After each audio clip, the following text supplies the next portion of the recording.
राधिका है तुम्हारी बहू। राधिका गांव में हॉस्पिटल में नर्स का काम करती है। बस हम दोनों में दोस्ती हो गई और हमने शादी कर ली। राधिका, माँ के पैर छू। अरे चल हट नालायक। अरे मैंने क्या क्या सपने देखे थे कि तेरी शादी किसी अमीर घर में करूंगी और दहेज में लाखों रुपए लूंगी, और तू गांव की इस मामूली लड़की को मेरी बहू बनाकर ले आया। लेकिन बेटे की जिद के आगे सुनीता देवी मजबूर हो जाती है। राधिका सुनीता देवी को फूटी आंख भी नहीं पाती थी। तुम चिंता मत करो भाग्यवान, हम दोनों मिलकर अपनी बहू को इतना सताएंगे कि वो हमसे तंग आकर ये घर छोड़कर चली जाएगी। फिर हम अपने बेटे की शादी किसी बड़े सेठ की बेटी से कर देंगे, ठीक है? अगले दिन सुनीता देवी अपने बेटे का कमरा साफ कर रही होती है। तभी बहू के सामान में उसे एक बड़ी बड़ी मूंछों वाले आदमी की तस्वीर दिखाई देती है और उसके कंधे पर एक बड़ी सी बंदूक टंगी होती है। तस्वीर के नीचे लिखा होता है डाकू मंगर सिंह। ये किसकी तस्वीर है बहू? ये मेरे पिताजी की तस्वीर है। बस फिर क्या था। ये सुनते ही सुनीता देवी के हाथ पैर कांपने लगते हैं। वो भागती हुई सीधा अपने पति के कमरे में जाती है। अरे गजब हो गया जी, गजब। अरे क्या हो गया भाग्यवान, हमारी बहू एक मशहूर डाकू मंगल सिंह की बेटी है। हे भगवान, अब क्या होगा?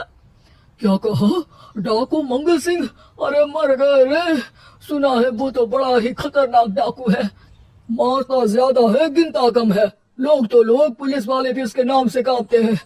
अरे सुना है वो तो हर हफ्ते 2-4 लोगों का ऊपर का टिकट कटवा ही देता है। हे भगवान, अब हम क्या करेंगे?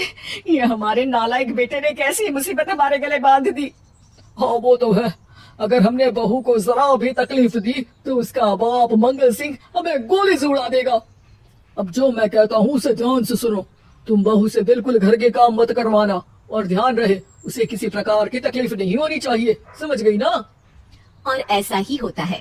अगले दिन सुनीता देवी रसोई में खाना बना रही होती है कि तभी, ये क्या माँ जी, मेरे रहते आप खाना बना रही हैं? चलिए हटिए, मैं खाना बना देती हूँ। अरे नहीं नहीं बहू, तू यहाँ क्यों आ गई? जा तू अपने कमरे में जाकर आराम कर, मैं खाना बना लूंगी। सुनीता देवी जिद करके राधिका को भेज देती है।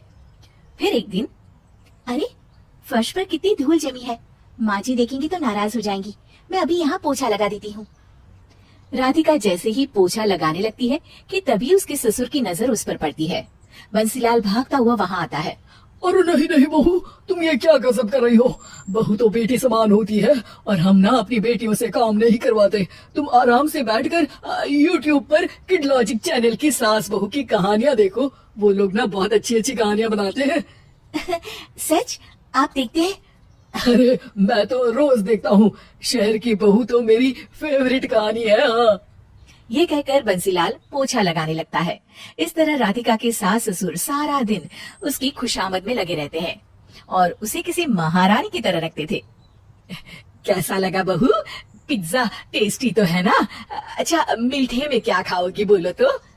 माँ जी, मुझे तो काजू कतली बहुत पसंद है और उसके बाद एक गिलास लस्सी मिल जाए तो मजा आ जाएगा। ये सुनते ही सुनीता देवी अपने पति को कोहनी मारते हुए कहती है, अरे सुना नहीं बहू क्या मांग रही है? जल्दी से भागकर बाजार चाहिए और सब खरीद कर ले आइए। हाँ हाँ भाग्यवान, अभी जाता हूँ। राधिका की तो 5 उंगलियां घी में थी। वो तो अपने ससुराल में मजे कर रही थी। दूसरी तरफ राधिका की सास उसके लिए कभी नई साड़ी खरीद लाती तो कभी उसके लिए नए गहने बनवा देती। फिर एक दिन डाकू मंगल सिंह अपनी बेटी राधिका से मिलने अपने आदमियों के साथ आता है। उन सबको देखते ही राधिका के सास ससुर डर के मारे कांपने लगते हैं। मर गया रे, डाकू मंगल सिंह तो सच में कितना डरावना दिखता है, ऊपर से इतनी बड़ी बंदूक लेकर घूमता है। कैसे हैं समधी जी? क्या हुआ? आप इतना घबरा क्यों रहे हैं और आपको इतना पसीना क्यों आ रहा है? आपकी तबीयत तो ठीक है ना? जी अभी तक तो ठीक है, पर लगता है बहुत जल्द खराब होने वाली है। क्या कहा आपने? जी कुछ नहीं, बताइए बताइए कैसे आना हुआ?